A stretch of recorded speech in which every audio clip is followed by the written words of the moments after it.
Great. It is an absolute treat today to bring back on to Direction, Not Perfection, Faust Ruggiero, award-winning author of the Fix Yourself Empowerment series, and in the new handbook, the Fix Yourself Internal Language Handbook, which I'm so excited to talk about this today. Faust is a psychologist who has been in private practice for over 35 years. Before entering into private practice, he worked in clinics for deaf children, prisons, nursing homes, substance abuse centers, inpatient facilities, and as a consultant for major national and international corporations. He is published research author and a professional clinical trainer. My goodness, a wonderful background. And so it's a diverse background. And welcome, Voss. So excited to have you. Lindsay, it's so nice to be back with you. Thanks for the invitation. Yes, I saw your name pop up and I thought, I can't wait for this because I think we've both grown through the years and it'll be fun to, one, I want to revisit how the whole Fix Yourself Empowerment series came into play and where it's come today and what life looks like today and the type of clientele that you're helping. You know, uh, I started, I've been counseling for so many years, and like everyone else, we say, well, there's that one thing out there that I'd like to do. So I'd like to write a book. Oh, okay. Wrote the first book, and it went well, and people were giving me great reviews on it. And I said, well, let's expand it. So we went from that book, from the Fix Yourself Handbook to Fix Your Anxiety, followed Fix Your Depression, and it was anger and addiction, and we just concluded the Fix Your Internal Language Handbook, which is really one of my favorites, one of the ones that I really wanted to do because you know how it is. No one ever talks to themselves, but everyone does. So I, I thought let's get right at it. The woo-woo one, the one where people are like, yeah, I hear it matters, but then they don't really change a lot. I don't do that, right? Yeah. Yes, that's why I'm so excited to talk about it today because I'm like, it matters. Darn it. And so before we dive into the newer one, but just what type of success or what do you think has made such a big difference for your clients? Do you think it's just having some resources in their hands that just kind of this constant, you can speak over them when you're outside of a session with them? Yeah. If when with the empowerment series, the power of it, I think, really is that it's you can apply it. When I was, doing all the research on books, and I'm looking at them, and they're all throwing out wonderful information, but no one's saying, let's break it down, just like we do in a counseling session, and do these things. You know how this works. Your clients come in, you can give them all the dietary information in the world, but if you don't give them the action steps, they don't know where to plug in. And that's what I saw missing in the literature. What makes it different and what makes it that power program now is that they say, okay, in each book, and I kept all the same design right through all the books, short chapters. Let's get right to what you need to do. And people are saying, okay, finally, there's something where I can say, I got this information. Now I do this. Yeah. That's what's important. That's so important. And I feel like it's one of the things that I have found because I always refer out to psychologists. I think it's this huge missing piece of the health component. When we just talk nutrition and fitness, I'm like, if the brain piece isn't there with it, it's a losing battle. We can shift, but we'll come back because we haven't changed old habits. But I think it's interesting because sometimes people can leave therapy sessions without I'm going to say goals, but I don't mean it as just goals, but just like true intentions that they'll revisit when they come back. Right. And that's kind of what I'm hearing, what you're saying. Each chapter is providing this, like, let's get busy, let's do something, let's talk about it, but let's do something, and then we'll revisit it. And then we can tweak and assess and change, right? Yeah, someone read the books and came back and said, you can tell a psychologist wrote these because this is like being in a counseling session. And when they said that, I thought you hit it right on the head. That's what I wanted. I wanted to take the counseling environment, bring it into a text, and give people, information on specific subjects that they can say, okay, let me plug in and do these things, and then check back. And it's a reference book too. So when you get off track, you can go back to that one chapter where you got off track and go work with it again. The other thing is it's a great augmentation, if you will, to a counseling session. If you're in counseling, you read the books, you can share this with your counselor Or if you're afraid to go to counseling, you can either use it to deal with things without going to counseling, or it might just have you say, ah, this isn't so bad. This is what I need to do in counseling. Mhm. So that was the plan all along. I didn't tell people that, but they Yeah. started to get it. And when they got it, then you say, "Ah, okay, it's being communicated." Right. I picture it as a dip your toe in the water, or if a family member even knows eventually they'd love to see somebody in counseling, then it's a way of doing it without them knowing that they'd probably love counseling down the road. They just don't know it yet. They just need Mhm. introductions. And you've given a beautiful introduction. Yes. So good. So, okay, I'm curious with the Fix Your Internal Language Handbook, and let's talk about how there is power in internal thoughts, internal talk. Like you said, let's get right at it. And back to what we said, we think, and we think with language. That's what we do. Whether it's reviewing something, planning something, getting angry and going over that, setting goals, whatever it may be, we think with language. And the power of language is that it is either going to tear us down or it's going to build us up, depending on how we use it. We have a tendency to review things. Oh, that didn't go well. That person really made me angry or hurt me, or I feel is victimizing me in some way. Sometimes it's just angry thoughts about that person. Sometimes they get into what I call ghost screaming episodes, and they're having that argument in their head with people. And everyone says, no, I never do that. And almost everyone does it to some extent or another. So the goal of the book is to say, okay, let me give you the steps to stop the negative, grab the positive, and expand on that. If you can do that, then you're putting yourself in a position to not deal with all the negative energy and to really introduce some power into your thinking. So I have two pullouts of this that I want to talk about because one, toxic positivity comes to my mind when individuals think, oh, just supposed to pull the positive. We both know this is so much deeper than that. But like, where do you go when somebody thinks that you're trying to have them go from hating to love? This total at different ends of the spectrum. I never preach that. The old adage in self-help and you've got to learn to love yourself. And I always said, great. How? Yes. All of them say it. Growth and is a product of change. Change is a product of time. And I always preach the incremental steps, the small steps along the way. None of my programs, no counseling that I do says, if you come in, welcome to the 10 easy steps, and 30 days or 60 days from now, you're going to be a new person. That's ridiculous. And there are actually people that wrote books on this stuff, Yeah. talk about missing the boat. So, Right. I never tell them that because what you're really doing is you're setting them up for failure. No one makes the link from angry and dysfunctional all the way to loving and positive. There's no leap in there. There's no epiphany that happens. It's incremental. It's small steps. It's little by little because what we're doing is we're training our brain. We're training it to do something different than it always did. And the things that we learn to do then become autopilot, so to speak. They just naturally flow. Those are the hard ones to change because they're instilled and also they are ignited quickly without us even knowing it. So I always tell people, let's make it all conscious. Let's start moving the negative out. Let's see where it's coming from. Old past pain, traumas, things you have not resolved, current things in your life. Let's go get those. Then we'll start we'll start redoing the retraining process, and we'll start thinking about talking Well, different. that was beautifully said. And then here's the next piece that goes with this. Since you're on direction, not perfection, in our community is weight loss focused, I would say. So a lot of individuals, it's about an emotional internal talk to self, mostly, not to others, or like anger is more directed at self, or frustration is directed at self.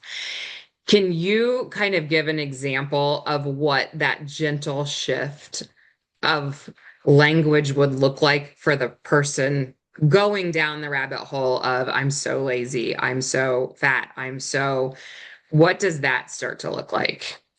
Those are the things. First of all, we identify those because people do that, but they don't realize they're doing it, or it becomes such a part of the way they think and express themselves that it's not having an impact enough to be noticed, used as a part of the vehicle of change. That negativity is something I use. It's not horrible. It's just what you're doing to express where you are.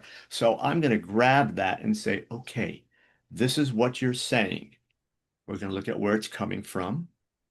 And we're going to look at just doing some little different things. We're going to start with, for example, let's just phase that part out. Instead of I'm fat, I'm ugly, I'll never amount to anything. Let's just say I'm not doing as well as I'd like to right now. Let's start with that because that's the bridge statement. Instead Mhm. of I'm this, I'm not doing this so well because that means I have to do some things differently. Now the Mhm. mindset becomes created.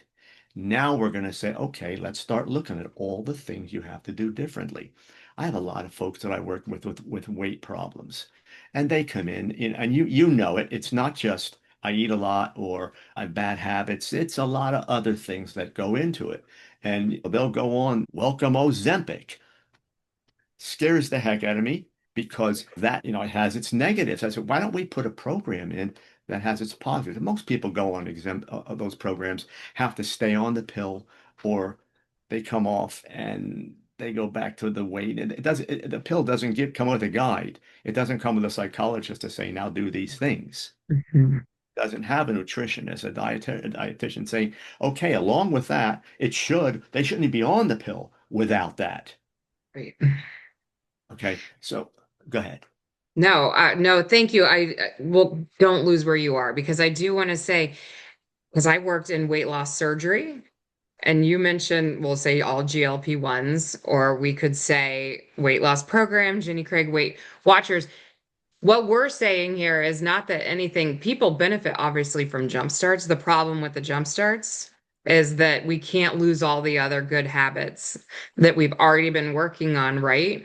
Or the need to figure out the underlying issues that are happening, those onion layers that you were talking about, that sometimes when we're getting that quick fix, we lose that push, that momentum to keep fighting to figure ourselves out because something else has put a band-aid over it for a moment. So sorry, just for the community purposes to kind of hear where we're going with this talk and keep No, going. and you're right on the mark. And I work with a group of docs and nutritionists, and none of us refer or begin our programs without the other people involved. So if I'm going to start a weight program with someone, I'm going to say you're going to go back to your doctor first. Mhm. Okay. And let's find out that physically we can do all these things. We're going to deal with all these emotional things and why you eat and all, or don't eat, whatever it may be. And let's get someone who is an expert in nutrition in the picture. Now we've given you a full program, and we're going to make little gains along the way. The little gains are interesting because they do them and it's one success after another. And if you slip, you only slip that far. You Yeah. don't slip this far. That's why it works so well. And every little gain, of course, I say, all right, let's take a breather. Let's not move right to the next piece. Let's talk about how good you feel. Let's talk about the empowerment you felt on that, because we're going to use that energy to take you to the next step. They Yes. love that because now what's happened is they're working on that far, this little inch at a time, and they know when they get there, they have to do it right, but when they get there, I'm going to pat them on the back. They're going to feel good about patting themselves on the back, and it's right around the corner. Yeah. And it's long lasting. And now they say, great. And here's what they start saying. Can I go? I know I can do this. Why don't we go to this? And I'll say, no, let's go back to this. Hold, hold. Because the Yes. power has an emotional push. It's not intellectual. I got this, and let's go to the next one. I got. Oh, I know I can do it. Now I see the big picture, and I say, no, you don't, and we don't want you to, because we're going to create the big picture as we go. That's the Yeah. that's the real part of power. It's not finding it; it's creating it. So I want Yeah. all my people to be able to say, let's create power as we move forward. We can do that with little steps. Oh, yes, I have chills listening to you speak, and I feel like I can picture the client who gets it, everything you just said, who's witnessed it, who's lived it. And then I also picture this kind of there person who's going, I have felt the win, and then I've seen it dissipate really fast because something else brings them out of that moment. Maybe it's a scale weight, maybe it's a professional. They walked into the doctor's office and they put them on the spot on something that they weren't succeeding on, and they don't have the momentum yet to be able to self-advocate and be like, but I have all these other amazing things going. And this is where I feel like when somebody's working with someone like you and they're getting the accolades and the let's celebrate the win and sit in this win for a moment, then they're actually doing that. But for the person who is getting the win and blowing past it, getting the win and blowing past it and never experiencing it, like, I guess, can we just sit in this talk for a second to make sure they understand that they're missing a big picture of success? You know what happens, Lindsay, is they're on a training program, and regardless of what we're saying, your position, mine are the same. We don't want them to feel they have to be perfect, but they feel that. So now Mhm. I'm on this track, I'm losing the weight. There's my target. I gotta get there. We don't want that to happen. So we want to go in increments. And the nice thing about increments is, let's say it's a year down the road, they're not working with us anymore, but they slip and they go backward. If they had all the incremental movement forward, the ability to go back and realize where I went off track is a lot easier. And then I have a fixed spot where I go to and say, that's where I need, I still have this, but now I can go there and I've got to move forward with it versus that big leap, which says, now I fell off. Where do I go in this? Oh, the only place I can go is back to the beginning, and I don't want to go there. So Right. Well, and a diet trained brain, when you go back to the beginning, makes them feel like now it's pulling a program, pulling calorie counting, pulling, and I right? failed. There's, And I'm mhm. probably going to fail again because look what I went all the way to the end and blew it and came back. But when there's incremental movement, I may look and say, no, this just happened. Not only in terms of the eating, in terms of the psychology. You know what? This came into my life. Maybe I let someone take advantage of me. I'm people pleasing. I'm doing whatever happened. And I slipped back. My self-esteem went down. What do I know to bring comfort into my life? I went back to some old bad habits. And when they come back and I say, well, what's changed? Let's look at it. Well, this, and this. Okay, do you remember when we talked about this? Yes. And then the light bulbs go on. And I say, do you realize you're not as far back as you think you are? You probably should have came 2 months ago, but you're not as bad as you think you are. Hmm. And we can move this forward and have no shame, have no nothing. You're here. You did exactly what you should do, and you will learn more from this time than you will the last time. You'll be even stronger when we leave this. That's the beauty of moving it forward, not feeling like I must be something. I must be this person. That's what the perfection you call. I just tell them, be who you are and let's create the person you want to be step by step. It's actually easy and people love it.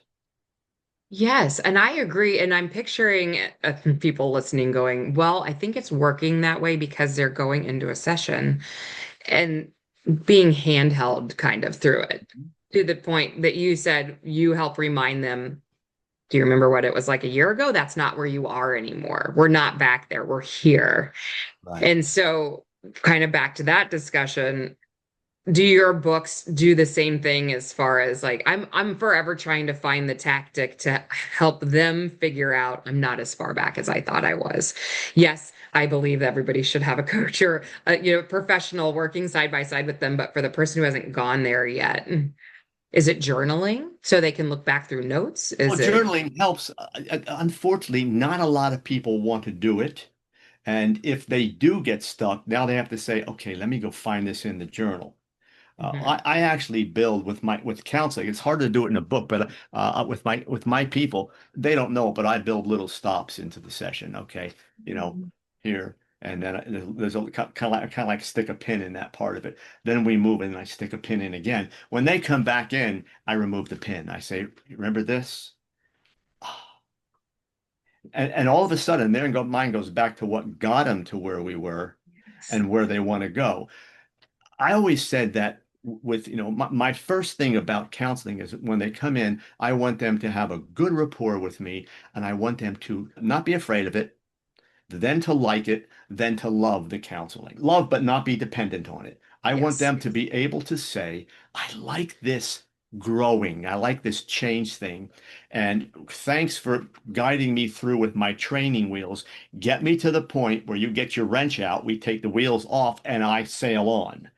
That's what we're looking for. I always say I'm in business with you to be out of business with you, but you're always welcome back. That's the way it works. And they grab that. If they're willing to grab that, then it becomes easy. So my advice, going back to your question, is I always is to build those little stops into the treatment. And they don't have to be anything that's without their knowledge. I'm very transparent. We're building this in. Now we're stopping right here for a moment. And we're going to start building some things around this. So if you go off track, remember this is one of your places. Now they can journal that.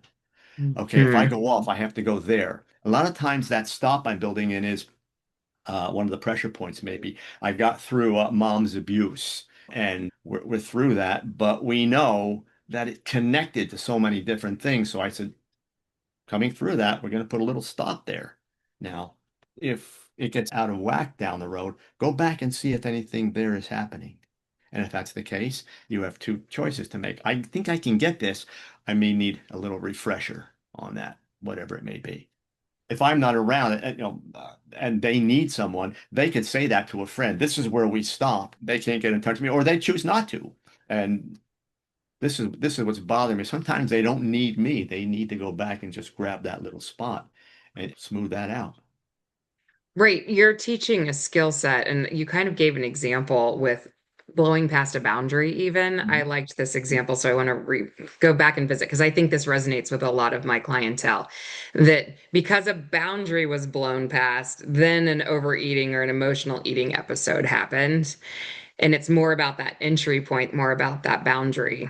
And being able to recognize that versus only focus on the emotional eating piece of it. And so you're just helping them have yes, these spots where Where they can make the change. The other thing I tell mhm. people is life is dynamic. It doesn't stop. Gee, you made such great gains in your program. The world does not recognize your gains. You are going to feel the assault sooner or later, something very gradual, something very small, something a little bit with a little bit more impact. You will be challenged again. Expect that. Don't be terrorized or traumatized by it. When it comes up, take a step back and say, I have a whole program here. I can go back and grab this and move forward. When we deal with eating or substance abuse or anything, there's always that part of me that says, I'm gonna go back and get that though. I wouldn't mind that big cream-filled donut. And I know if I do that, that's not the problem that I ate a donut. It's the problem that I may eat many. So I don't want that to be an excuse. We want to know that it's always around the corner, but that's okay. Don't fear that. You have a program in place. You have people. All you have to do is go get them. That's all. But the world will change. Boundaries will continue to be crossed. No one is going to respect your boundaries until you are adequate at defending them. That's just the way it is. Yes. Oh, it's And so and true. and Yes. expect those boundary thieves, I call them, and everything else in the world to come and put pressure on you because that's the world we live in. But it's also a beautiful world once you realize that you have the power to deal with whatever comes in. Right. And this is where I just feel like you do just this wonderful job of providing the resources and the hope that you can pull. I don't care who you are, right? You're not taking anybody off limits to say, well, you probably don't have that power available to you. You're saying everybody has that power available to them. They just need to hone in on their skills. Absolutely. I preached that from the beginning. It's one of the quotes I put in my first book. We've all got the powers inside us. We just have to access them. And people don't realize that. Again, back to internal language. They talk themselves into believing that they're weak. I can't do this. Oh my, and I hate this and I don't want to do this. And I always had, people say, I don't seem to respond to change much. I just go with it because I don't resist. And when you get to the point that you get that resistance, I can't, I'll never be able to, I'm not even going to try. You get that talk out of the way and you say, you know what? I don't have to go to the end and be perfect out here. I just have to say, I'm not doing that anymore. And I'm going to make one little step, but it's Mhm. forward. And Mhm. I'm going to do that one because I'll follow that with another one. That's all I have to do. There's no great demand on me. And every time I do, I can take a deep breath and say, great job. Let's go get the next one. And we can all Yes. do little steps.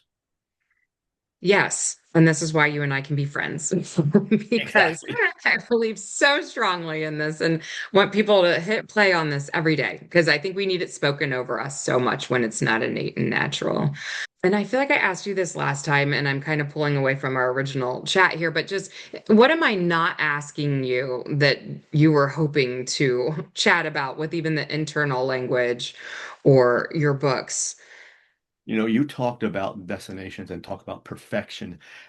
If I can caution the people who are listening to avoid this, it'll make a whole lot of sense. Please don't compare yourself to anyone else on the planet. They're living their own life. And when we compare ourselves, we tend to compare ourselves to who? People who are accomplished, who have this, who are celebrities, as sports figures, and what have you. And we have no idea the battle that they waged to get there, nor the one they're still waging. If you compare yourself and think you have to be like that, this battle becomes very difficult. Don't compare. Instead, create. Create the person you want to be. Define, I'd like to be this. Okay, then let's take the incremental little steps to get you there. Along the way, you're probably going to change that because there's a difference in what you think you want when you start and who you realize you are in the middle of it. And I guarantee you all, you will change that destination. There's no doubt in my mind. Continual change, incremental change always has that advantage. But please don't envy and don't compare, because as soon as you do, you lose. Amen to that. Yes. Comparison is the thief of joy. The statement out there is not for naught, like it's real. And it's true and it happens all the time, especially I feel like in the fitness piece of my work, because somebody can finally get moving and do something, but somebody else is training for a half marathon. So now everything else this other person's doing to them means nothing, right? Like my walking is nothing when this other person's running a marathon, or my just getting in the gym and walking through the doors is nothing compared to the person who can go in and lift for 45 minutes confidently. It crushes It's us. it's here, and my advice on that is keep this in mind. Your exercise is one component of your life. You will have all the family things, the intellectual things you deal with, your emotions, all the things that you're involved in. All of these things make up your life. Your exercise plan is one. I still work out every day. I love doing it every day. I do what you do with wellness and eating. But I do them not to compare myself. I look and say, my God, oh man. And I talk to this person and they're doing more push-ups than I am. I'm good for you, but you have no idea all the other things I'm doing, and I'm very happy with those. This component is in my life for my wellness. This is there to augment all the other parts of my life. If you're comparing yourself, you're going to realize you're comparing one thing. Don't. Set Right. your plan, be happy with your plan, and love it. Live it every day. Go slow. And a workout's a great example. You don't jump in the workout room and in a month you've lost all the weight and your muscles look great. It could take 2 years, and if it does, who cares? Yes. Enjoy each moment. Which is the Yes. last thing I would say to you. If you're doing all this, don't make this drudgery. These are moments of your beautiful life going by. Enjoy every one of them. Make that decision. I'm going to enjoy this whole thing because that's all you really, when you want to be happy. That's all. Right. Right. And And that, it's the number one thing that knocks people off course is if they are trying to show up to something they hate. Why would any of us ever do that? You just haven't found the right thing. You just haven't gotten exactly. there yet. Yeah. Where are the best places to find you, to purchase your book, to keep following and having you plugged in our ears? Best place is my website. It's my name, faustrodero.com. Everything about me and the books, the program that I run, everything is there. Contact link is there, and I do get back to people. And then social media there. Okay. And I'll put it all in the show notes, obviously. And I think you've already summed it up, but I'm going to still ask you anyways, one last time, if you could wrap your arms around our community and if they heard nothing else out of today, what's the one thing that you hope and pray they take away? If your mindset is set on accomplishing your goal and you're willing to go slow and stick with it, stay consistent, there's nothing you can't do. But you have to go slow, have to stay with it, and you will be challenged along the way. Don't look at those things as deterrents to your goal. Look at them as gifts because when you overcome them, you're that much stronger. Simply stay focused every day and enjoy what you're doing. You're amazing, Faust. Thank you so much for joining us again today. It's been my pleasure. Thank you. Thank you.